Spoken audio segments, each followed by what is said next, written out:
سيدنا محمد وعلى آل سيدنا محمد كما صليت على إبراهيم وعلى آل إبراهيم في العالمين إنك حميد مجيد. أعوذ بالله من الشيطان الرجيم. بسم الله الرحمن الرحيم. ألم تر أن الله يسبح له من في السماوات والأرض والطير صافات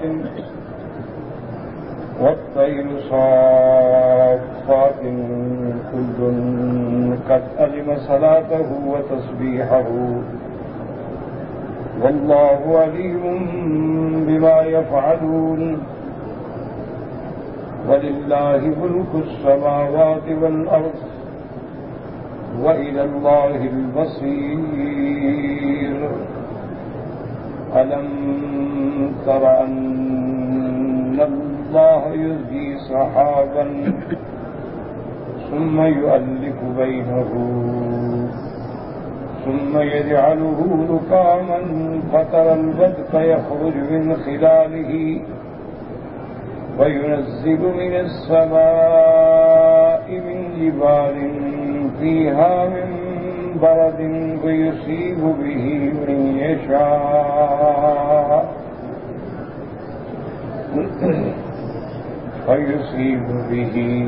من يشاء ويصرفه عن من يشاء.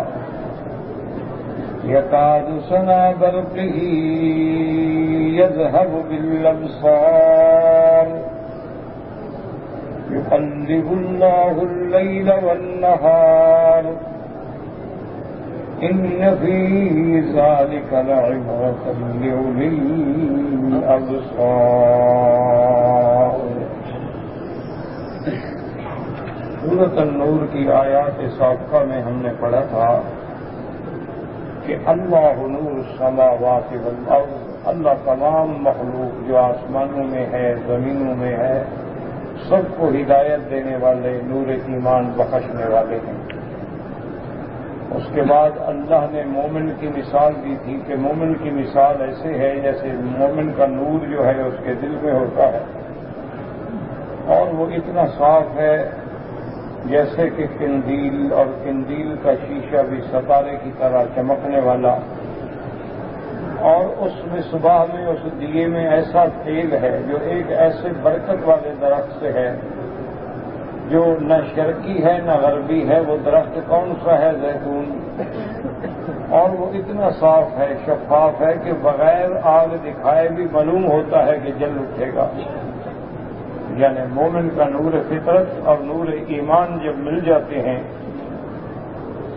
تو اس کا حال یہ ہو جاتا ہے کہ نور علی نور، پھر وہ سراپا نور ہوتا ہے، نور ہدایت سے مزین ہوتا ہے، نور ایمان سے منور ہوتا ہے.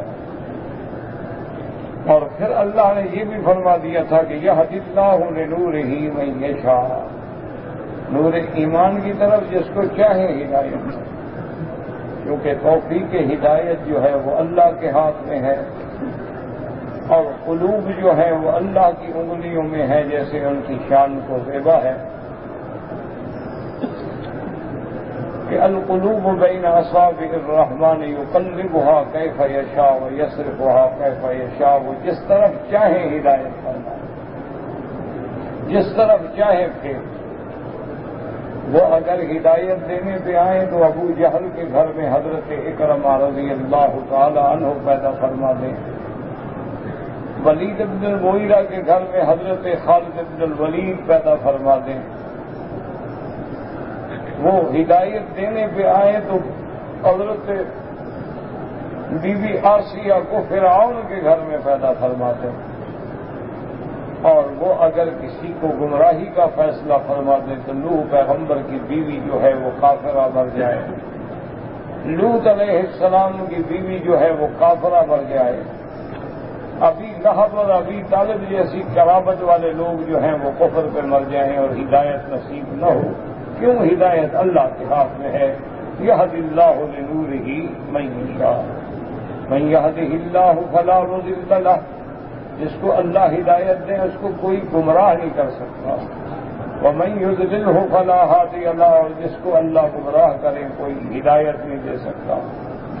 اللہ نے فرمایا یضرب اللہ الامثال للناس، ہم لوگوں کے لیے کھول کھول کے مثالیں دیتے ہیں تاکہ بات کو سمجھ جائیں۔ واللہ بکل شیء علیم، اور ہر چیز کے علم رکھنے والی اللہ کی ذات۔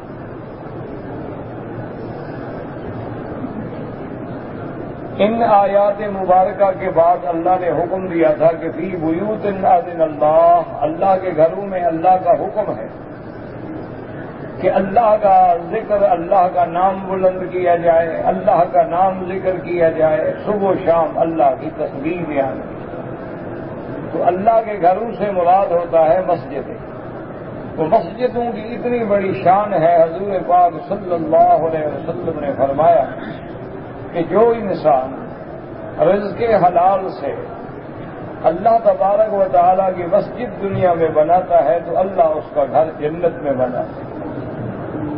مسجدوں کا ایسا شان ہے کہ جو آدمی بھی صبح کی نماز پڑھنے کے بعد مسجد میں بیٹھ جائے، اللہ کے ذکر میں، تسبیح میں، تحمید میں، تحلیل میں مشغول رہے اور آپس میں دنیا کی کوئی بات نہ کرے، تو اور جب سورج نکلے اور ایک نیزے کے برابر اونچا آ جائے، یعنی سورج نکلنے کے 20 منٹ بعد کھڑے ہو کے 2 رکعت پڑھ لے تو اللہ اس کو ایک مقبول عمرے کا ثواب عطا فرماتا ہے۔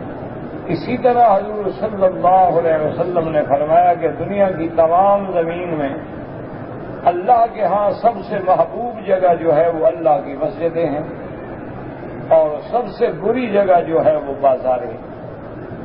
مسجدوں کی آبادی کی یہ بھی شان ہے کہ مسجد اچھی بنائیں، مسجد اعلیٰ بنائیں، مسجد کی شوکت ہو، شان ہو، ایک ہیبت ہو، ایک عظمت ہو مسلمانوں کے دل میں۔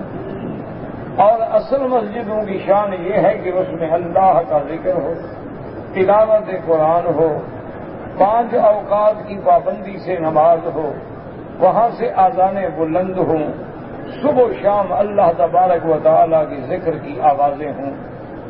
اللہ نے فرمایا جو میرے محبوب میرے بندے ہیں، رجال اللہ تلہیہم، ان کو تجارت یا بے شرا بھی اللہ کے ذکر سے نہیں روکتی، وہ اللہ کے ذکر میں رہتے ہیں، نمازیں قائم کرتے ہیں، زکاتیں دیتے ہیں۔ یخافون یومن، وہ اس قیامت والے دن سے ڈرتے ہیں کہ جس دن آنکھیں اور دل الٹ جائیں گے، اور وہ قیامت کا دن ایسے ہوگا لیجزیہم اللہ احسن ما عملوا، تاکہ اللہ ان کے اچھے اعمال کا بدلہ دے، اور بدلے کے علاوہ یزیدہم من فضلہ، اپنی طرف سے اور بھی بڑھا دے، کیونکہ اللہ تبارک و تعالی ہمیں ایک نیکیوں پر 10 گنا ثواب دیتے، اور کبھی اللہ ہمیں ایک نیکیوں پر 700 گنا ثواب دیتے ہیں، سب ہمیں دیتے۔ اور اگر وہ نیکیاں اللہ کے گھر میں مسجد الحرام میں کی جائیں، سرزمین حرم میں کی جائیں، تو ایک نیکی کا 1 لاکھ ملتا ہے۔ اس لیے علماء فرماتے ہیں کہ حدیث مبارک میں تو ذکر نماز کا ہے کہ بھی ایک نماز کا 1 لاکھ گنا ملے گا، لیکن کبھی ایسا ہوتا ہے کہ ایک عبادت کو ذکر کیا جاتا ہے اور باقی ساری عبادات اسی پہ قیاس کی جاتی ہے، تو وہ ذکر تو صرف نماز کا ہے، لیکن اللہ کی رحمت سے روزے کا بھی وہی 1 لاکھ ملے گا۔ اگر کوئی طواف کرے گا، عمرہ کرے گا، تلاوت قرآن کرے گا، ختم قرآن کرے گا، تو اللہ اس کو بھی 1 لاکھ گنا ثواب عطا فرمائے گا۔ اور اللہ کی رحمت سے یہ ثواب جو ہے صرف اس 4 دیواری میں نہیں، بلکہ پورا مکہ جو ہے وہ مسجد الحرام ہے، پورے مکے میں جہاں بھی عبادت کریں گے اللہ 1 لاکھ عطا فرمائیں گے۔ تو خاص طور پہ میرے معتمرین، میرے حجاج کرام جو تشریف لائے ہیں، وہ ان اوقات کو غنیمت سمجھیں، ان فرصت کے لمحات کو ضائع نہ کریں۔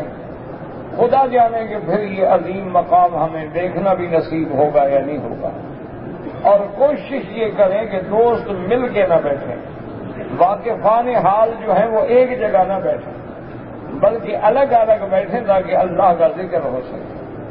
اگر مل کے بیٹھو گے تو پھر قصے اور کہانیاں ہوں گی، اور اللہ کے گھروں میں قصے کہانیاں کرنے والے کے اعمال ایسے گر جاتے ہیں، حضور صلی اللہ علیہ وسلم نے فرمایا کہ جیسے ایک درخت سوکھ جائے اور اس کے پتے سوکھ جائیں اور شدید ہوا چلے، تیز آندھی چلے تو جیسے وہ پتے گرتے ہیں، اسی طرح مسجد میں بیٹھ کے باتیں کرنے والوں کی نیکیاں گر جاتی ہیں۔ تو ایسے آنے کا کیا فائدہ ہوا کہ آدمی محنت کرے، پھر مسجد میں بیٹھ کے ٹیلی فون پہ اور موبائل پہ باتیں کرتا رہے، دوستوں سے باتیں کرتا رہے اور اپنے اعمال کی جھولی خالی کر کے حرم سے نکل جائے، تو اس سے تو بہتر تھا کہ وہ باہر تھا۔ اس لیے کوشش کریں کہ اللہ کے گھر میں قرآن پاک پڑھنے کی زیادہ کوشش کریں، اللہ کے گھر میں جتنی دیر اللہ نصیب فرمائے طواف کرنے کی زیادہ کوشش کریں، کیونکہ یہ ایسی عبادات ہیں کہ آپ ہر جگہ نماز پڑھ سکتے ہیں، تلاوت کر سکتے ہیں، زکوٰۃ دے سکتے ہیں، خیرات کر سکتے ہیں، لیکن طواف اللہ کے گھر کے بغیر کسی جگہ نہیں ہو سکتا۔ نہ کسی قبر کا طواف ہو سکتا ہے، نہ مزار کا ہو سکتا ہے، نہ زندوں کا ہو سکتا ہے، نہ مردوں کا ہو سکتا ہے۔ اور یہ کتنی خوش نصیبی کی بات ہے کہ یہ وہ مقام ہے جہاں آمنہ کے لال رحمت دو عالم نے بھی طواف فرمایا صلی اللہ علیہ وعلا آلہ واصحابہ وسلم۔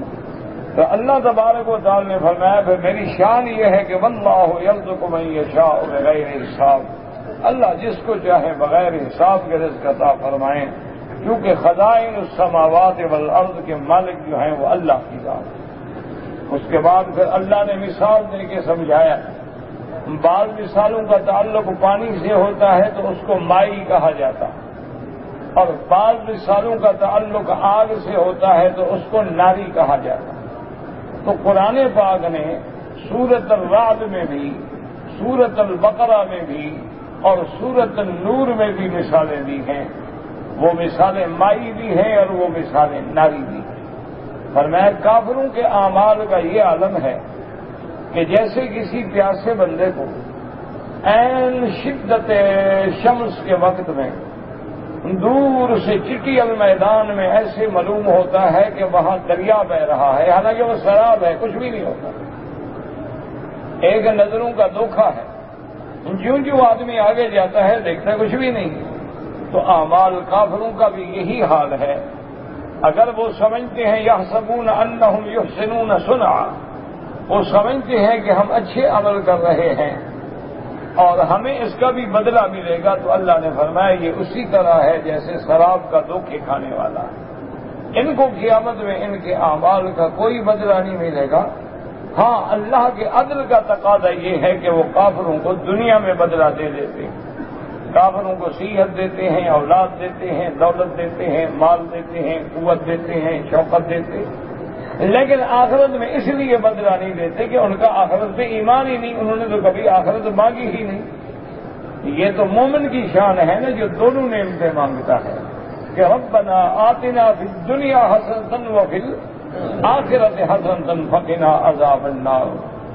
لیکن کافر جو ہے وہ تو صرف دنیا مانگتا ہے، اس لیے ما لہ فی الآخرۃ من خلاق، اس کا آخرت کے اندر کوئی حصہ کوئی نصیب نہیں ہوتا۔ اللہ تبارک و تعالی نے فرمایا کہ جب کافر پہنچیں گے حتی اذا جاءہ لم یجدہ شیئا، کچھ بھی نہیں ہوگا، فوجد اللہ عندہ، اللہ کے دربار میں پیش ہوں گے، فوفاہ حسابہ، اللہ ان کا پورا پورا حساب چکا دیں گے۔ واللہ سریع الحساب، اور اللہ جلدی حساب لینے والے ہیں۔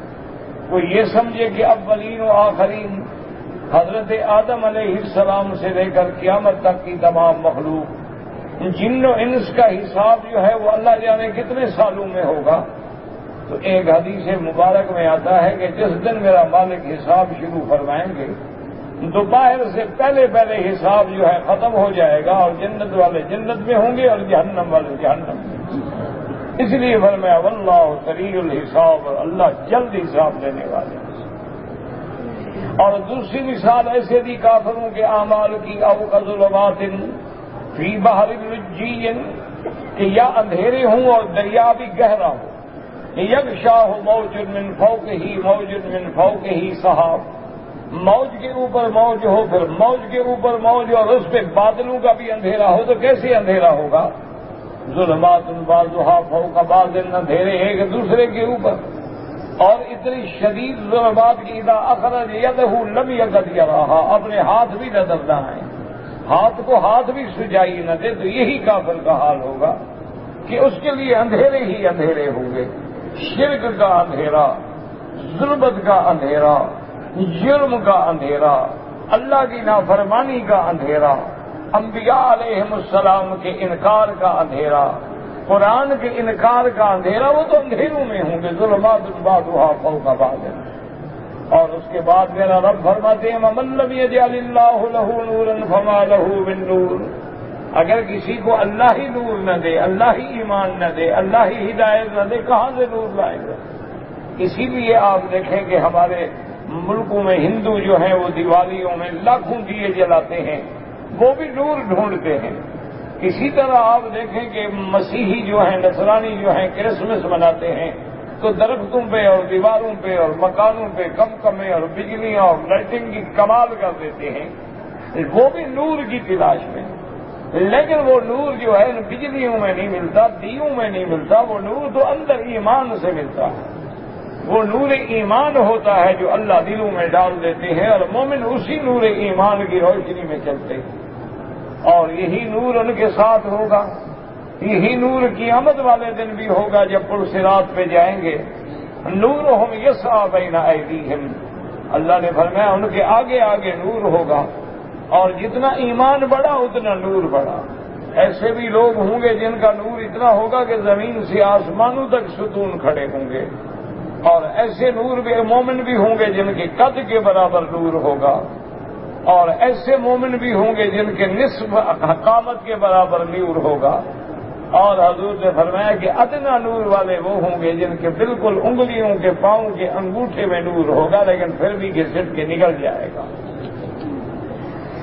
اور اس کے بعد یہی وہ گھڑی ہوگی کہ جب اللہ تبارک و تعالیٰ سے مومن دعائیں مانگیں گے کہ ربنا اتمم لنا نورنا، یا اللہ ہمارے نور کو اب تام فرما دے، اسی نور ایمان کی وجہ سے ہمیں جنتوں میں پہنچا دے۔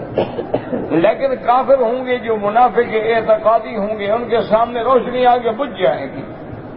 اس کے بعد وہ مومنوں سے کہیں کہ بابا تم ٹھہر جاؤ، مہربانی کرو، ایسا چلو ہم بھی تمہارے ساتھ چلیں تاکہ ہم بھی تمہاری روشنی میں فائدہ اٹھا لیں۔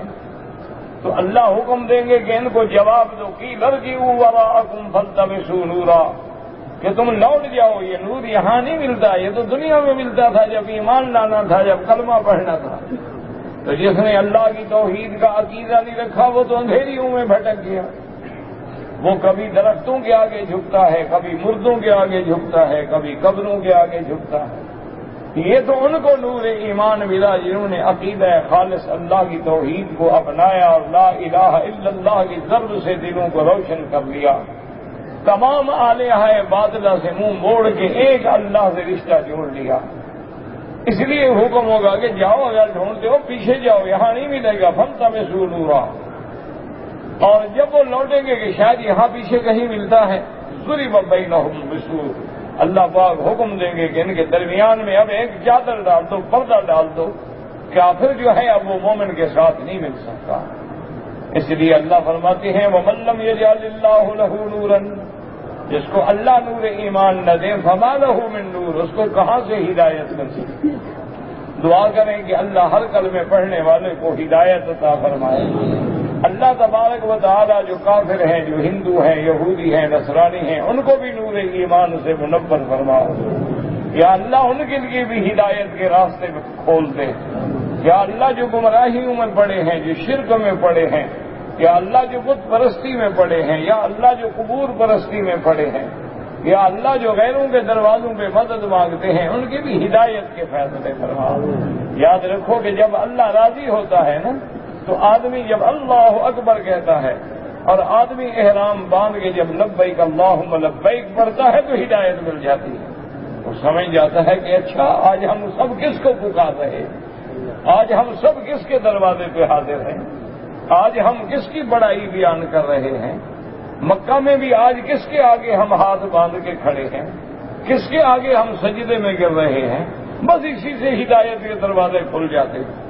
اور جن کے مقدر میں ہدایت نہ ہو، ساری زندگی نمازیں پڑھتے رہیں، نماز اللہ کی پڑھیں گے، سلام پھیر کے طواف قبر کا کریں، نماز اللہ کی پڑھیں گے، حج اللہ کا پڑھیں گے، نعرے لبیک کے لگائیں گے، واپس جا کے داتا سے مانگیں گے۔ کیوں؟ اللہ راضی نہ ہو تو کون نور دے سکتا؟ تو ان آیات کے بعد آج جو سبق میں ہم نے آیات پڑھی ہیں، اللہ ارشاد فرماتے ہیں، فرمایا أَلَمْ تَرَ أَنَّ اللَّهَ يُسَبِّحُ لَهُ مَن فِي السَّمَاوَاتِ وَالْأَرْضِ وَالطَّيْرُ صَافَّاتٍ كُلٌّ قَدْ عَلِمَ صَلَاتَهُ وَتَسْبِيحَهُ وَاللَّهُ عَلِيمٌ بِمَا يَفْعَلُونَ۔ اللہ فرماتے ہیں أَلَمْ تَرَ، یہ خطاب ہوتا ہے مخاطب کو، بظاہر خطاب اول تو میرے محبوب کو ہے نا، رحمت دو عالم کو، کیونکہ قرآن حضور پہ اترا ہے، لیکن آپ کے ذریعے پھر ساری امت کو خطاب ہے کہ اے مخاطب کیا تو نہیں دیکھتا؟ أَلَمْ تَرَ أَنَّ اللَّهَ يُسَبِّحُ لَهُ مَن فِي السَّمَاوَاتِ وَالْأَرْضِ۔ یاد رکھو، قرآن سمجھنے کی کوشش کرو، لفظ ہے أَلَمْ تَرَ، کیا تو نے نہیں دیکھا؟ تارا رویت سے ہے، رویت مانا دیکھنا، لیکن کبھی کبھی لفظ رویت کا ہوتا ہے اور اس سے مراد علم ہوتا ہے کہ أَلَمْ تَعْلَمْ، کیا تو نہیں جانتا؟ کیوں؟ جو چیز مشہور ہونے کو ہے وہ بھی دیکھی ہوئی، جیسے اللہ فرماتی ہے أَلَمْ تَرَ كَيْفَ فَعَلَ رَبُّكَ بِأَصْحَابِ الْفِيلِ۔ میرے محبوب کیا آپ نے نہیں دیکھا کہ ہم نے ان ہاتھی والوں کے ساتھ کیا کیا؟ حالانکہ حضور تو موجود نہیں ہے، حضور نے تو وہ واقعہ نہیں دیکھا، کیونکہ حضور اسی سال پیدا ہوئے ہیں۔ بولے سنۃ الفیل، جس سال ہاتھیوں نے کعبۃ اللہ پہ چڑھائی کی، اسی سال میرے مدنی محمد مصطفیٰ صلی اللہ علیہ وسلم پیدا ہوئے ہیں۔ حضور نے نہیں دیکھا، لیکن اللہ فرماتے ہیں أَلَمْ تَرَ كَيْفَ فَعَلَ رَبُّكَ بِأَصْحَابِ الْفِيلِ۔ مانا یہ ہوتا أَلَمْ تَعْلَمْ، کیا تم نے نہیں جانا؟ کیونکہ وہ اتنا قصہ جب مشہور ہو جائے کہ بچہ بچے کی زبان پہ آ جائے تو گویا وہ بھی تو دیکھا ہوا ہوگا، اس لیے اللہ فرماتی أَلَمْ تَرَ، ورنہ جو آسمانوں میں اللہ کی مخلوق ہے ہم نے نہیں دیکھی، فرشتوں کو ہم نے نہیں دیکھا، کوئی بندہ فرشتے کو دیکھ بھی نہیں سکتا، فرشتہ اگر اپنی اصلی صورت میں ہو تو کوئی پیغمبر بھی نہیں دیکھا ماں سوا محمد مصطفیٰ صلی اللہ علیہ وسلم کے، کہ میرے محبوب نے حضرت جبریل کو 2 دفعہ دیکھا، ایک دفعہ دنیا میں دیکھا اور ایک دفعہ آسمانوں میں دیکھا۔ ورنہ جب جبریل آتے ہیں تو انسانی شکل میں آتے ہیں، جیسے کہ حضرت ابراہیم کے پاس فرشتے آئے تو انسانی شکل میں آئے، لوط علیہ السلام کے پاس فرشتے آئے تو انسانی شکل میں آئے، بی بی مریم کے پاس فرشتہ جبریل آیا تو انسانی شکل میں آیا، فَتَمَثَّلَ لَهَا بَشَرًا سَوِيًّا۔ تو اس لیے یاد رکھیں، ہم تو آسمانوں کو نہیں دیکھ سکتے، نہ فرشتوں کو دیکھ سکتے ہیں، اور نہ آسمانوں میں بس ہماری نظر پہنچ سکتی، یہ تو نیلگوں خلا ہے، آسمان کتنا دور ہے، کہاں ہے اللہ عالم، آسمانوں کو تو ہم دیکھ بھی نہیں سکتے۔ باقی یہ جو ہوتا ہے نا کہ چاند پہ پہنچ گیا تھا، چاند تو آسمانوں سے بہت نیچے ہے، یہ آسمانوں پہ نہیں ہوتے چاند، آسمانوں میں کوئی داخل نہیں ہو سکتا جب تک اللہ کا حکم نہ ہو۔ اس لیے اللہ فرماتے لا يدخلون الجنہ، کافر جنت میں بھی داخل نہیں ہو سکتے، آسمانوں میں بھی داخل نہیں ہو سکتے، جیسے کہ اونٹ سوئی کے ناکے میں داخل نہیں ہو سکتا، کوئی اللہ کے اذن کے بغیر آسمانوں میں داخل نہیں ہو سکتا۔ سب سے افضل، سب سے اکمل، سب سے اجمل کون ہے؟ حضرت محمد رسول اللہ۔ لیکن حضور بھی آسمانوں پہ کب گئے؟ جب اللہ نے معراج پہ بلا لیا اور جبریل ہر دروازے پہ اجازت لیتے تھے، ہر آسمان کے دروازے کو کھٹکھٹاتے تھے اور اندر سے آواز آتی تھی من کون ہو؟ تو آپ فرماتے انا جبرائیل، میں جبریل ہوں۔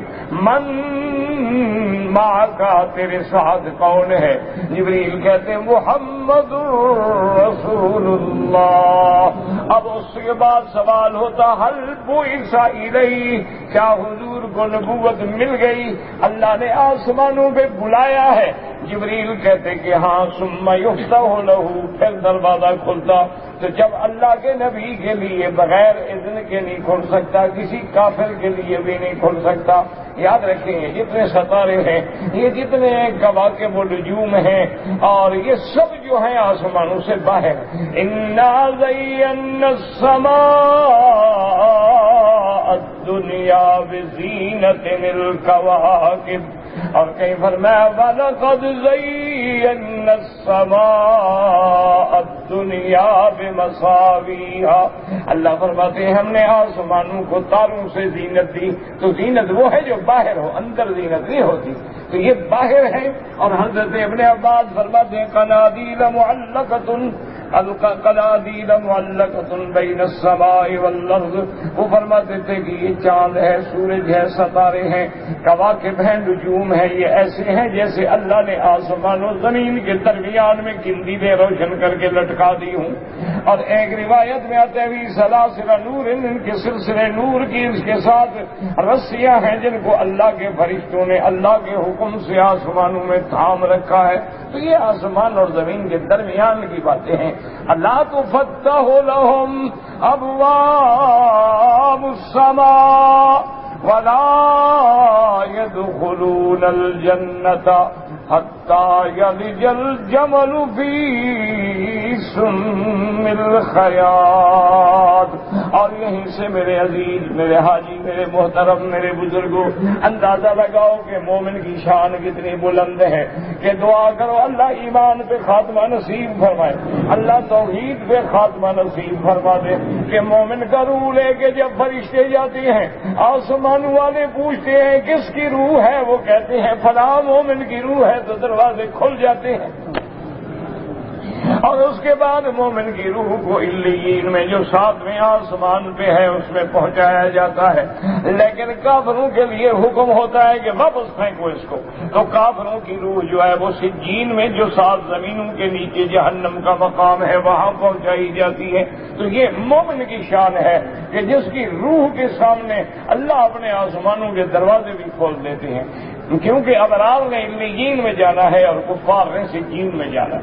اس لیے فرماتے ہیں الم ترى ان اللہ یسبح له من فی السماوات والارض، اللہ نے فرمایا میرے بندے کیا تو نے نہیں دیکھا یا کیا تو نے نہیں جانا کہ اللہ کی تسبیح بیان کرتے ہیں جو آسمانوں میں ہیں اور زمینوں میں ہیں۔ آسمانوں میں فرشتے ہیں، زمینوں میں فرشتے ہیں، انسان ہیں، جن ہیں، ہر چیز جو ہے وہ اللہ کی تسبیح بیان کرتی ہے، اللہ تبارک و تعالیٰ کی تسبیح میں مشغول ہے۔ اور لفظ کیا ہے؟ سبحانی یسبح له من فی السماوات ومن فی الارض۔ اللہ فرماتے ہیں یسبح مضارع کا صیغہ ہے، یعنی یہ نہیں کہ ایک دفعہ تسبیح کہہ کے چپ کر جائے بلکہ ہر وقت تسبیح کہتے ہیں۔ فسبحان اللہ حین تصبحون حین تمسون وحین تصبحون وَلَهُ الْحَمْدُ فِي السَّمَاوَاتِ وَالْأَرْضِ عَشِيًّا۔ اللہ نے فرمایا کہ میری تسبیح تو ہر وقت بیان ہوتی ہے۔ اور ایک جگہ قرآن کہتا ہے کہ فرشتوں کی شان یہ ہے يُسَبِّحُونَ اللَّيْلَ وَالنَّهَارَ لَا يَفْتَرُونَ، صبح و شام اللہ کی تسبیح کہتے ہیں اور تھکتے بھی نہیں ہو، تھکنے سے پاک ہیں۔ وہ کھانے کی چھٹی بھی نہیں کرتے ہماری طرح، سونے کی چھٹی بھی نہیں کرتے ہیں، فرشتے ہیں، سونے سے بھی پاک ہیں، کھانے سے بھی پاک ہیں، پینے سے بھی پاک ہیں، ان کے گلے میں بیویوں کے جھنجٹ بھی نہیں ہے، بیویوں کی شاپنگ کا پروگرام بھی نہیں ہے، مسئلہ بھی نہیں ہے، وہ تو بیوی سے بھی پاک ہیں۔ ان کا کام کیا ہے؟ تسبیح۔ اور تسبیح کون سی کہتے ہیں؟ ایک حدیث میں آتا ہے کہ فرشتے کہتے ہیں سبوح قدوس، ربنا ورب الملائکۃ والروح۔ اسی لیے فرشتوں نے تخلیق آدم کے وقت بھی کہا تھا نحن نسبح بحمدک ونقدس لک، میرا اللہ ہم تیری تسبیح کرتے ہیں، ہم تیری تقدیس بیان کرتے ہیں، ہم تیرا حمد بیان کرتے ہیں۔ تو فرشتے اللہ کی تسبیح میں ہیں۔ اس لیے ایک حدیث مبارک میں آتا ہے کہ میرے آقا محبوب دو عالم سیدنا محمد مصطفیٰ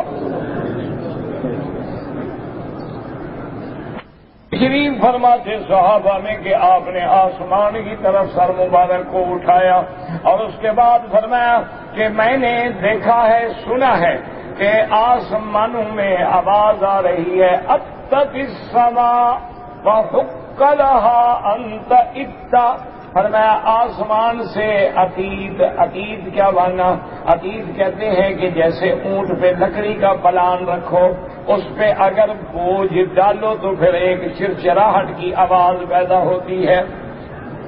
تو حضور پاک نے ان کا در شبر، آسمان میں ایک بالش کے برابر بھی جگہ خالی نہیں ہے، الا وملک یسبح ویقدس، مگر کوئی نہ کوئی فرشتہ تسبیح میں مشغول ہے۔ تو ہر چیز جو ہے وہ تسبیح کہہ رہی ہے، آسمانوں میں بھی اور زمینوں میں۔ آپ بھی کہتے ہیں سبحان اللہ کی تکبیر میں؟ مسلمانوں ایک دفعہ کہو گے تو 1 لاکھ لکھا گیا، یہ تو منڈی رحمت میں آ گئے ہو، اب بھی محروم رہو تمہاری نہیں۔ سارا دن بازاروں میں پھرو، سارا دن شاپنگ میں گزار دو، حرم میں بھی بیٹھو تو قصے کہانیاں لغو کلام بےہودہ کلام بے فائدہ کلام سارا اسی میں گزار دو۔ پر تمہاری اپنی بدقسمتی ہے کہ کوئی دریا کے کنارے بھی رہے اور ہاتھ منہ دھونا بھی نصیب نہ ہو، کوئی دریا کے کنارے پہ بھی رہے اور بدن پہ بھی میل چڑھی رہے، تو یہ تو پھر بد نصیبی کی بات ہے، مولوی کیا کر سکتا ہے؟ اس لیے فرماتے ہیں اب اللہ پاک الم تر ان اللہ یسبح له من فی السماوات والارض والطیر صافات۔ اللہ نے فرمایا دیکھا تم نے پرندے کیسے پر کھولے ہوئے ہیں، جیسے صفے بنا کے کھڑے، کیسے پر کھولے ہوئے ہیں پرندے، کبھی پر کھولتے ہیں اور پھر ٹھہر جاتے ہیں، پھر پر لپیٹتے ہیں، اسی سے اڑتے ہیں، اسی سے چلتے۔ والطیر صافات، یہ جو پرندے ہیں کیا مانا؟ ہر چیز میری تسبیح کہہ رہی ہے، گویا پرندے بھی تسبیح کہہ رہے ہیں۔ اس لیے فرماتے ہیں کل قد علم صلاته وتسبیحه، ہر کسی کو ہم نے اس کی عبادت کا طریقہ، اس کی تسبیح کا طریقہ الہام کر کے دل میں ڈال دیا ہے، سب کو سمجھا دیا ہے۔ اب سمجھیں کہ تسبیح ہر چیز کرتی ہے، آسمان بھی کرتے ہیں، زمینیں بھی کرتی ہیں، پہاڑ بھی کرتے ہیں، نباتات، جمادات، حیوانات، چرند پرند، سب چیزیں تسبیح کرتی ہیں۔ تسبیح سے کیا مراد ہے؟ اس میں 2 قول ہیں علماء کے، یاد رکھو۔ بعض علماء فرماتے ہیں کہ ایک تسبیح ہوتی ہے تسبیح حالی اور ایک تسبیح ہوتی ہے قالی۔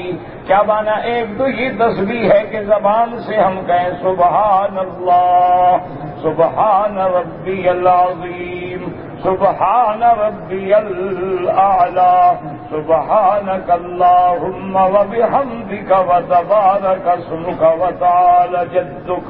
یہ تسبیح ہے، یہ قالی ہے جو زبان سے کہی جائے۔ ایک تسبیح حالی، حالی کیا مانا؟ کہ اللہ نے ہر چیز کو جس کام کے لیے پیدا کیا ہے وہ اسی میں لگا ہوا ہے، مجال ہے کہ ادھر ادھر جائے۔ اللہ نے آگ کو جلانے کے لیے پیدا کیا ہے، کبھی آگ پھر جلانے کا فائدہ نہیں دیتی۔ اللہ نے پانی کو جلانے کے لیے پیدا کیا ہے، کبھی پانی جلانے کا فائدہ نہیں دیتا۔ ہاں گرم کر دو پھر آگ آ گئی۔ تو اس لیے یاد رکھیں کہ جس کام اللہ نے پہاڑوں کو زمین پہ بوجھ بنا کے رکھ دیا ہے، ان کا اپنا کام ہے. اللہ تبارک و تعالی نے نباتات پیدا کی ہیں، جمادات، تو ہر چیز اپنے کام میں مشغول، حکم خدا کی پابند، ادھر ادھر. یہ صرف بندہ ہے جو ہر طرف منہ مارتا ہے اور ہر چیز پابند ہے. اللہ اکبر. جس کے ذمے دودھ دینا ہے وہ دودھ دے رہا ہے، جس جانور کے ذمے سواری بار برداری ہے وہ سواری بار برداری کر. دیکھا نہیں آپ نے کبھی آپ کو گائے بھینس گھوڑا انکار نہیں کرتا ہے. ایک بندہ ہے جو خدا کا بھی انکار کرتا ہے. اللہ اکبر. ایک کتے کو 4 دن روٹی ڈالتے رہو نا وہ بھی انکار نہیں کرتا. تو ہم جس کا کھاتے ہیں اسی کے خلاف ہم سجدے کرتے ہیں. اب تمہاری مرضی ہے. مسئلہ سمجھ نہیں آتا. کون سا مسئلہ جناب سمجھ نہیں آتا؟ آپ کو ریال سے روپے بنانا سمجھ آتا ہے اور روپے سے ریال بنانا سمجھ آتا ہے. آپ کو رولیکس، راڈو اور اومیگا کا فرق سمجھ آتا ہے. یہی قبر والا مسئلہ سمجھ نہیں آیا. کون سا مسئلہ ہے مشکل جو آپ کو سمجھ نہیں آیا؟ کیونکہ جو قبر ہم نے کھودی، ہم نے بنائی، ہم نے اللہ والوں کا جنازہ پڑھا، کفن پہنایا، کندھے پہ اٹھایا، قبر میں پہنچایا، تو جب باہر تھے تو ہمارے محتاج تھے، اب مشکل کشا ہو گئے. یہ مسئلہ سمجھ نہیں آتا ہے. عقل بڑا مشکل ہو گیا. یعنی جب باہر رہتے ہیں تو بے اختیار ہیں، نیچے جاتے ہیں تو اللہ پاک فوراً پاور آف اٹارنی بھیج دیتے ہیں. خدا کا خوف کرو. مسئلہ سمجھ نہیں آتا. کیا سمجھ نہیں آتا جناب؟ اور جی سمجھ نہیں آتا نبی نور ہوتا ہے کہ بشر ہوتا ہے. یہ بھی سمجھ نہیں. یہاں تم نور ہو نہ تم کیا ہو؟ ہاں جی. تو تمہاری ہدایت کے لیے بشر چاہیے، نور چاہیے. نور کو تو نور سے کیا ہدایت ہو گیا؟ ایک دن جبریل آ جائے سارے مر جاؤ. ہدایت کیا لوگ؟ اچھا اگر جبریل انسانی شکل میں ہے پھر بھی وہی کہو گے جی پردہ بٹھا کے آیا ہے. جھگڑا تو پھر بھی باقی رہا. تو مسئلہ کون سا ہے جو تمہیں ساری سمجھ ہے، بس اللہ گمراہ کرتے تو کیا کرو؟ دعا کرو اللہ ہدایت کے فیصلے کرے. دیکھو اللہ کے یہ بھی آئے کہ بیٹھے یہ بھی اپنے تصویر کر رہی ہے کہ نہیں. اللہ اکبر. اللہ کی ہر چیز ذکر میں ہے. اچھا اس لیے بعض علماء فرماتے ہیں وہ تسبیح حالی ہے. کیا معنی؟ کہ جس کو جس کام کے لیے اللہ نے پیدا کیا اسی میں لگا ہوا ہے. پہاڑ اپنا کام، زمین اپنا کام. کبھی زمین نے نہیں کہا مجھ پہ رات نہ سونا، بہت دن ہو گئے تھک گئی ہوں. اللہ اکبر. کبھی اس نے انکار نہیں کیا. کیوں؟ تیرے لیے جو بچھائی ہے. والارض فرشناها فنعم الماہدون. کبھی پہاڑوں نے انکار نہیں کیا. تم سرنگیں بناتے ہو، تم جناب لوہے مار مار کے توڑتے ہو. کہتے ٹھیک ہے بندے کو اگر اسی طرح ضرورت ہے توڑو بس. وہ اللہ کے ہر کام میں لگے، ہر کام. وہ کہتے ہیں یہ تسبیح ہے. اور بعض علماء فرماتے ہیں کہ نہیں، اللہ ہر چیز کو تسبیح کہنے سکھلاتے ہیں، لیکن ان کی تسبیح ایسی ہے جو ہم سمجھ نہیں سکتے. وہ تسبیح تو کرتے ہیں. وَإِن مِّن شَيْءٍ إِلَّا يُسَبِّحُ بِحَمْدِهِ وَلَٰكِن لَّا تَفْقَهُونَ تَسْبِيحَهُمْ. اللہ فرماتے ہیں ہر چیز. پرندے ہیں، دیکھو چڑیاں اڑ رہی ہیں، یہ دیکھیں آپ ٹیرے ہیں، تیتر ہیں، پرند ہیں، سب تسبیح کرتے ہیں. ہر مرغ و باغ تیری. کسی شاعر نے کیا خوب کہا، کہتے ہیں ہر مرغ و باغ تیری تسبیح پڑھ رہے ہیں، اور ہر غنچہ کے دہن سے سنتا ہوں نام تیرا. میرا مولا جب کلیاں چٹکتی ہیں پھول بنتے ہیں، جب پھول لہلاتے ہیں، جب کہکشاں چمکتی ہے، جب ہوائیں چلتی ہیں اور سونف اور الائچی کی ہوائیں لے کے اڑتی ہیں، ہر چیز تسبیح کر رہے ہیں. اس لیے فرماتے کل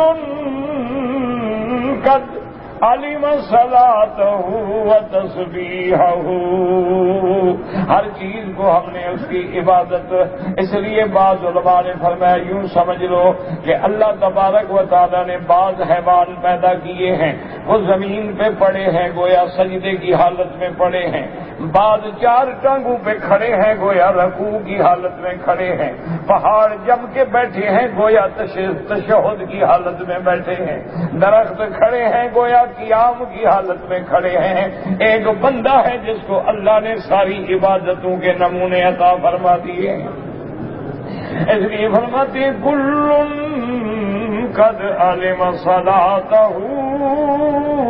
و تسبیحہ، اور آگے فرماتے ہیں واللہ علیم بما یفعلون، اور اللہ جانتے ہیں جو کچھ تم کر رہے ہو، تم تسبیح کرتے ہو تو جانتے ہیں، تم گالی دیتے ہو تو جانتے ہیں، تم کلمہ وحدانیت ادا کرتے ہو تو جانتے ہیں، تم غیروں کو پکارتے ہو تو جانتے ہیں، اس کے آگے کچھ چھپا ہوا نہیں ہے۔ کیا مانا؟ پھر بدلہ دیں گے نا، سزا دیں گے جب جانتے ہیں۔ وَلِلَّهِ مُلْكُ السَّمَاوَاتِ وَالْأَرْضِ، اللہ ہی کے لیے ہیں آسمانوں اور زمینوں کا ملک۔ کس کے لیے ہے؟ آسمانوں اور زمینوں کا ملک کس کے لیے ہے؟ ہاں جی، کوئی تھوڑا بہت پیروں کے لیے بھی نہیں، کمال ہے۔ اور یار تو 1/10 حصہ، اچھا اپنی قبر کی جگہ ان کی اپنی ہوتی، کیا خیال؟ مسئلہ سمجھ نہیں آتا جی، مسئلہ بڑا مشکل۔ جو اپنی قبر کی جگہ کا مالک نہ ہو وہ آسمانوں اور زمینوں کا مالک بن سکتا ہے؟ اچھا کسی کو پتا ہے میں نے کہاں مرنا ہے، کہاں دفن ہونا ہے؟ ہاں جی پتہ ہے؟ اچھا دیکھو نا، ہمارے حاجی حج پہ آتے ہیں، فوت ہو گئے، خواب ہی نہیں دیکھا ہوگا مکے مدینے میں دفن ہوگا، تو یہ کون کی ملکیت ہے زمین جہاں دفن ہو جاتے ہیں؟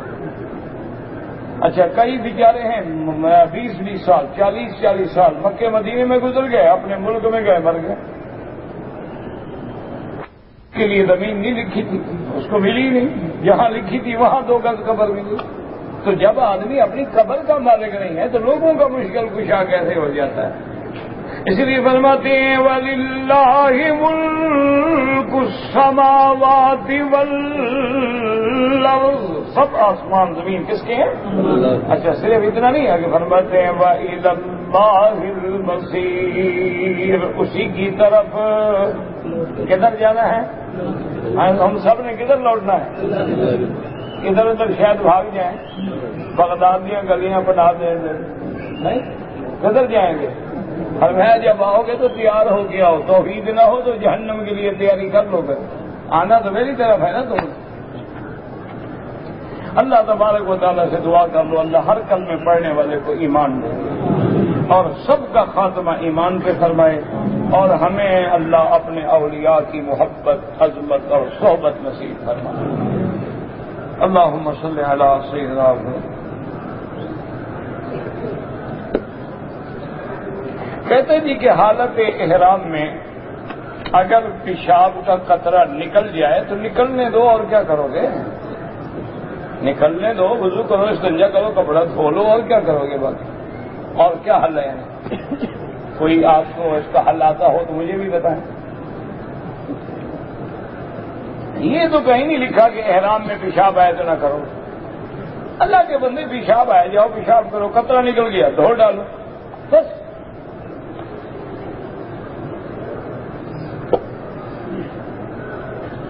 کہتے جی کہ شب برات 11ویں شریف، محرم شریف، فاتحہ شریف، حلوہ شریف سب بدعت ہے۔ یہ جہاں جہاں لفظ لگتا ہے نا شریف کا ڈرے کرو، کیوں؟ جو شریف ہے اس کو کہنے کی ضرورت ہے، تو جس کے ساتھ لگائے یہ معلوم ہوا کہ اس کو بھی اب مکہ شریف تو حلوہ شریف، مدینہ شریف تو 11ویں شریف ملا رہا ہے نا، تو گڑبڑ ہو رہی ہے، اسی لیے سمجھ جایا کریں کہ خالص بدعت۔ اللہ ہدایت کے فیصلے فرما، رحم فرما، رحم فرما۔ کہتے جی کہ فرض نماز نفل نماز کی نیت تو اللہ کے لیے کریں اور سنت کی نماز وہ بھی اللہ کے لیے. یہ کس نے آپ کو کہا ہے کہ سنت نماز نبی کی ہوتی ہے؟ تو کفر ہو گیا. پھر اگر نبی کی نیت سے نماز پڑھو گے وہ تو کافر ہو گیا. نبی کس کی نیت کر کے پڑھتے تھے؟ اللہ کے بندے سنت مانا طریقہ، کہ یہ طریقہ حضور نے ہمیں سمجھایا. نماز تو اللہ کی ہے، عبادت تو اللہ کی ہے، چاہے وہ نفل ہو، چاہے سنت ہو، واجب ہو، فرض ہو. خیال رکھیں تو آدمی گمراہ ہو جاتا ہے. اللہ معاف کرے.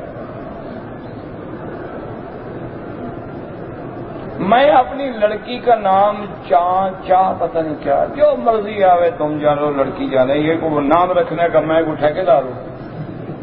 ایک اشرفی کا کتنا روپیہ ہوتا ہے؟ منی چینجر سے پوچھو. آپ تویز کے بارے میں کیا کہتے ہیں؟ بچوں بہتر ہے. قرآن پڑھ کے دم کرو بس سب سے افضل. یہ پھر کام بڑھتا جاتا ہے نا. عمرہ حج کی نیت جو ہے زبان سے کریں، اصل نیت کا مقام دل میں ہوتا ہے. لیکن حج کے لیے اگر آدمی کہہ دے لبیک بحجۃ لبیک اللہم تو ٹھیک ہے، کوئی حرج نہیں. ورنہ یاد رکھو نیت دل میں ہو. زبان سے صرف ہم اس بات کو یاد کر کے دہراتے ہیں. نیت کا مقام زبان نہیں ہوتی. اب دیکھو اب عشاء کے لیے کھڑے ہیں، نیت ہے بس. جب نماز کھڑی ہو اللہ اکبر، جو نیت ہے تو کھڑے ہیں نا. طواف زیارت کسی بھی پاک صاف کپڑے میں کر سکتے ہیں یا احرام میں کریں گے؟ میرا بھائی طواف زیارت کپڑوں میں ہی کریں گے. احرام تو ہمارا مینا میں کھل گیا. جب ہم نے گنگری مار دی، قربانی کر دی، سر پہ اس طرح پھروا دیا، احرام ختم. اب غسل کرو، کپڑے پہنو، آگے خوشبو لگا کے پھر طواف زیارت کرو.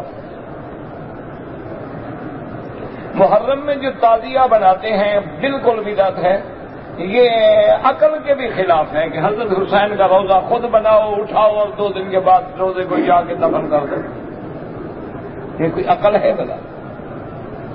اللہ سے دعا کرو اللہ ان کو بھی ہدایت دے. بھئی ہمارے کوئی دشمن تو نہیں ہے نا، وہ بھی بیچارے بدعات میں پڑ گئے. کسی نے دیوی دیوتا کو دیکھا اس چکر میں پڑ گیا، کسی نے اس کے مقابلے پہ تعزیہ بنا لیا، کسی نے جلوس نکال لیا، کسی نے کوئی اور رسم کوئی بدعت جاری کر دی. اپنی طرف سے وہ کوشش کر رہے ہیں کہ شاید یہ دین کا کام ہے. اگر حضرت حسین کی محبت تعزیے کا نام ہے تو حضرت حسین کی شہادت کے بعد سب سے پہلے کس نے تعزیہ؟ اہل بیت نے نکالا تھا. حضرت زین العابدین نے، اہل بیت رسول نے. اچھا ان کی شہادت کے بعد حضور کے بھی تو کوئی صحابہ زندہ تھے، انہوں نے کبھی تعزیہ نکالا ہو؟ اللہ کے بدلے یہ تو رسمیں ہیں، لوگوں کو رلانے کے لیے، رجھانے کے لیے ایک افسانے ہیں، ڈرامے ہیں. مطلب جن کے دل میں حسین کی محبت ہے، محبت کا تقاضا یہ ہے کہ باطل کے آگے نہ جھکو اور حق کا ساتھ.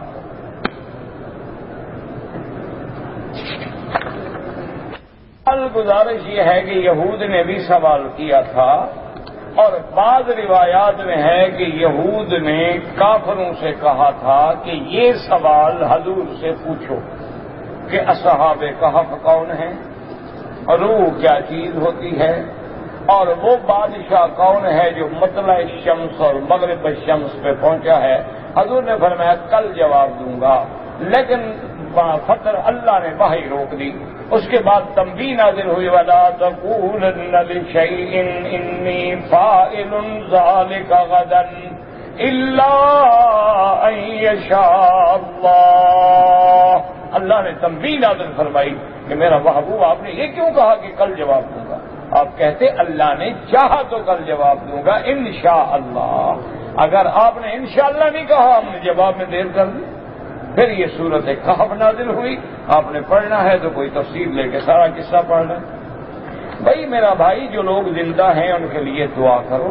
اگر کوئی اقارب رشتہ دار فوت ہو گئے تو ان کے لیے آپ طواف کریں اور پھر دعا کریں اللہ ان پہ رحم کرے، ان کو ثواب دیں.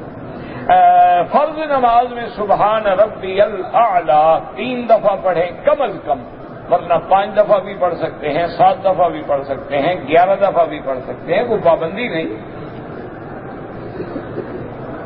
مجھے وصف سے بہت آتے ہیں، اس کا علاج اللہ کے پاس ہے۔ آخری 2 صورتیں جو ہے نا، قل اعوذ برب الفلق اور قل اعوذ برب الناس، یہ زیادہ پڑھا کرو، صبح و شام پڑھ کے دم کرو، اپنے بدن پہ پھیرو، اللہ رحم کریں گے۔ داڑھی کم از کم 1 مشت ہونی چاہیے، اس میں کسی فقہ کا اختلاف نہیں۔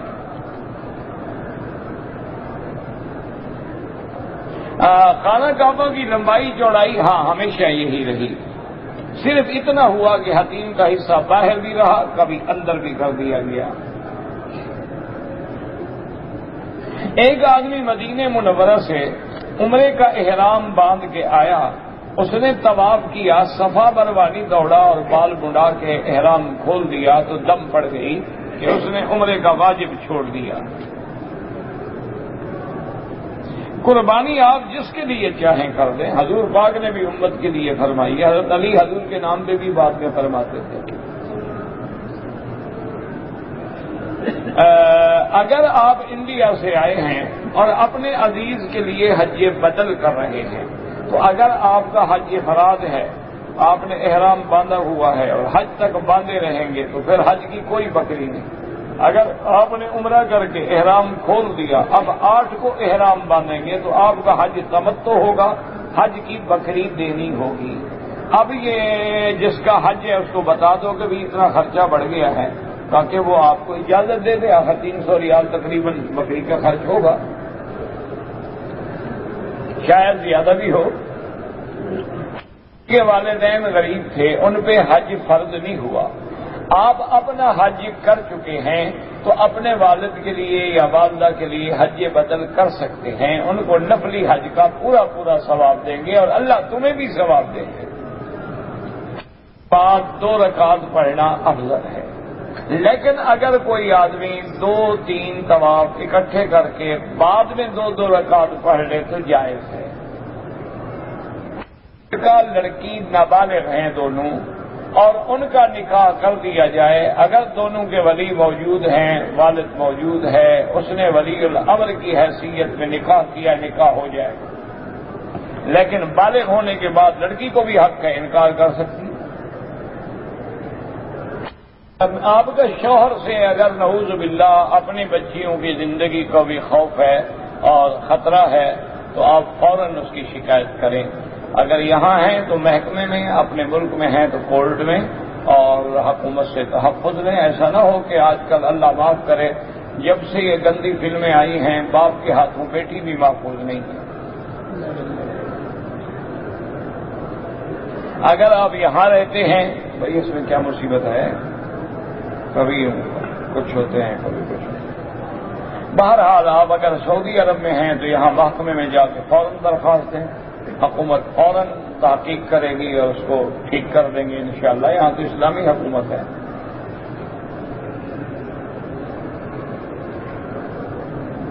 کہتا ہے جی کہ کچھ لوگ آئے ہیں پاکستان سے جو امام حرم کے پیچھے نماز نہیں پڑھتے، ان کا عقیدہ یہ ہے کہ امام حرم کے پیچھے نماز نہیں ہوتی، یہ لوگ گستاخ رسول ہیں۔ تو مدینہ منورہ تمہارے مولویوں نے بنایا ہے کہ انہوں نے بنایا ہے؟ گستاخ ہوتے تو مدینہ بناتے، حرم رسول بناتے؟ نہیں، کوئی عقل کی بات کرو۔ گستاخ ہوتے تو ہر نماز میں اشہد ان محمد رسول اللہ کے نعرے بلند کرتے۔ اصل بات یہ نہیں، اصل چونکہ اندر جراثیم ہے شرک کے، اللہ حرم کی جماعت سے محروم کر دیتے۔ دعا کریں اللہ ان کو ہدایت دے۔ میرا بھائی اگر ان اماموں کے پیچھے تیری فرض نماز نہیں ہوتی تو انشاءاللہ پھر حج بھی نہیں ہوتا، حج بھی تو یہی امام پڑھائے گا، پھر تکلیف کرنے کی کیا ضرورت؟ انا للہ و انا الیہ راجعون، اور کیا کہہ سکتے ہیں۔ بہرحال جو رمضان میں آئے ہیں ان کا حج افراد ہے، تمتع نہیں ہے۔ حج کے لیے احرام اپنے گھر سے باندھیں گے، مکے میں جہاں رہتے ہو وہیں سے احرام باندھیں۔ اگر دعا مانگتے ہوئے ہم نظر خانہ کعبہ پہ رکھیں کوئی حرج نہیں، نیچے رکھیں، کعبے پہ رکھیں، کوئی مسئلہ نہیں۔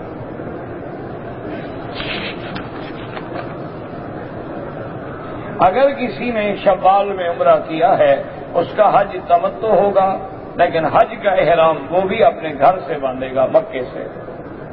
تیمور مجھے نہیں پتا کس کو کہتے ہیں، تیمور لنگ تو سنا تھا کوئی تھا۔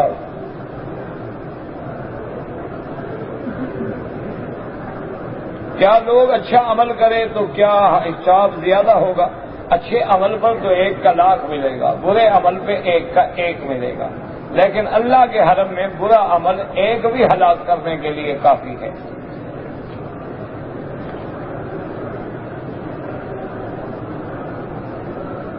کہتے جی کہ میری ماں طواف کے بعد گم ہو گئی تو میری بیوی نے احرام کی حالت میں رونے لگی اور اپنے آنسو پوچھے، کوئی بات نہیں، اچھی بات ہے، بڑے خوش قسمت ہو کہ تیری بیوی تیری ماں کے لیے روتی ہے۔ آج کل تو دعا مانگتی ہیں، اللہ کرے پکی گم ہو جائے۔ بہرحال اچھی بات ہے، تمہاری بیوی کوئی صالح عورت ہوگی، اچھا کیا، کچھ ہی نہیں ہوتا آنسو پوچھنا۔ کفن کا کپڑا زمزم کے دھونے سے کچھ بھی نہیں ہوتا، زمزم کے پانی سے کفن چھڑا لیتا تو ہر آدمی 2-4 تھان لے جاتا، سارے مردے بخشوا لیتا۔ دعا کرو خاتمہ ایمان پہ ہو، ورنہ کعبے کے خلاف میں بھی دفن دے دو نا، فرشتے ڈنڈے لے کے آئیں گے۔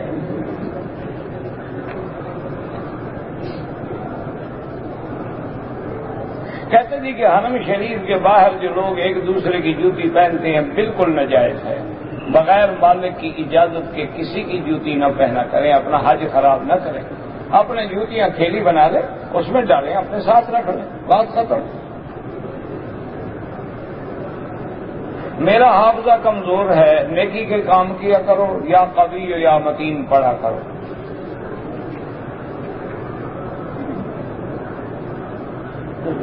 کہتے جی کہ اگر کوئی خاتون ہے جو 12 ذی الحجہ کے بعد بھی پاک نہیں ہوتی اور اس کی فلائٹ 13 کو ہے، طواف زیارت نہیں کیا، اس کا حج مکمل نہیں ہوگا اور اپنے خاوند پر بھی حرام رہے گی جب تک آگے طواف نہ کرے، لہذا فلائٹ چھوڑ دے، کوئی بڑا مسئلہ نہیں۔ فلائٹ کو پیچھے کرنے کا کوئی مسئلہ نہیں، جلدی کرنا مسئلہ ہے، فلائٹ چھوڑ دیں، ہفتے کے بعد چلے جائے۔ اچھا، یہ بڑا آسان حل ہے کہ حج آنے سے پہلے ابھی آپ کسی مسلمان لیڈی ڈاکٹر سے رابطہ کریں جو سمجھدار، اس سے مشورہ کر کے دوائی کھانا شروع کر دیں، ان دنوں میں حیض سے پاک رہیں۔ لیکن لیڈی ڈاکٹر کے مشورے کے بغیر دوائی نہ لینا، ورنہ دوائی سے کبھی کبھی اور مشکلات بھی پیدا ہو جاتی۔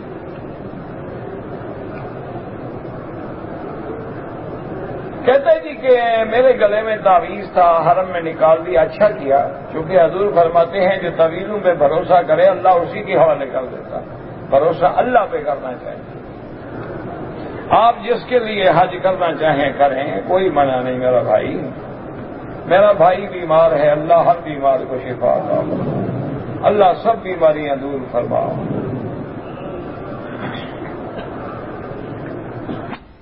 لیکوریا کی بیماری ہے، وضو نہیں ٹوٹتا۔ اگر ایک عورت ہے، شوہر تو نہیں ملا لیکن شہوت سے پانی نکلا ہے، وہ بھی مادہ منویہ، استنجا بھی کرے، وضو بھی کرے۔ اگر وہ مادہ منویہ ٹپک کے نکلا ہے تو وہ منی ہے، پھر غسل کرے۔ اگر بیوی اپنی حق المہر معاف کر دے تو پھر کیا، پھر اچھی بات ہے، لیکن بیوی تو ڈر کے مارے معاف کرتی ہے نا، تم اس کو دے دو، اگر وہ سچے دل سے معاف کرے تمہیں واپس کر دے۔ اس کو پتہ ہی نہیں، دے گا گھر کا جھگڑا مول لینے سے کہے گی جان چھوڑے معاف کیا بھائی، یہ کون سا معاف ہے؟ اللہ تو دلوں کو جانتے ہیں نا۔ اب بیوی غریب کیا کرے، معاف نہ کرے تو کیا کرے، کہاں جائے؟ تم جناب اس کو دے دو، پھر دیکھتے ہیں کیسے معاف کرتی ہے۔ لوگ حج میڈیکل مشن پہ آئے ہیں، حج کے احکام پورے نہ کر سکے، میرا بھائی حج کے احکام پورے ہو جائیں گے۔ آپ ڈیوٹی بھی کرتے رہیں، حج بھی کرتے رہیں، مشکل کیا ہے؟ 9 تاریخ کو آپ نے عرفات میں جانا ہے، رات مزدلفہ میں، صبح آپ نے کنکریاں مار کے سر مڑا کے احرام کھول دینا ہے، کام کرتے رہو، کنکریاں مارتے رہو، مشکل کیا ہے؟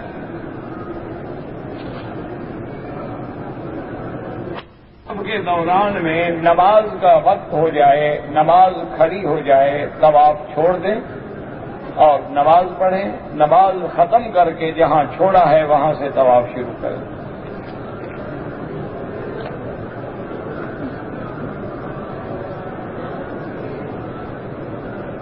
بہرحال کہتا ہے کہ ہماری مسجد بن رہی ہے، میں نے مسجد کے لیے کچھ پیسے بینک میں رکھے تھے، اس پہ بینک والوں نے مجھے کچھ انٹرسٹ بھی دیا ہے، وہ حرام ہے، اصل پیسہ مسجد میں لگا دو، اور جو زیادہ ملا ہے نا وہ باہر کو حمام شمام کو گلیاں گندی وغیرہ ٹھیک کرنے پہ لگا دو۔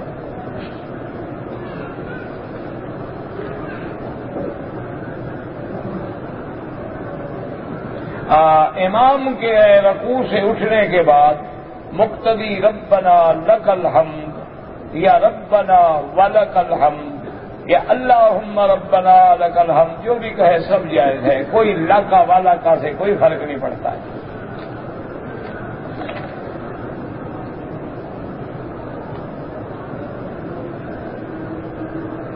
میری نماز عصر کی چھوٹ گئی، میں نے نماز ادا کیا تو اسی درمیان میں اذان ہو گئی۔ بہرحال یہ ہے کہ انشاءاللہ اللہ قبول فرمائے نماز ہو جائے گی۔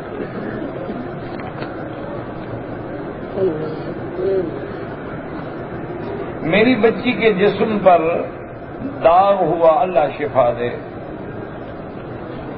اللہ رحم فرما۔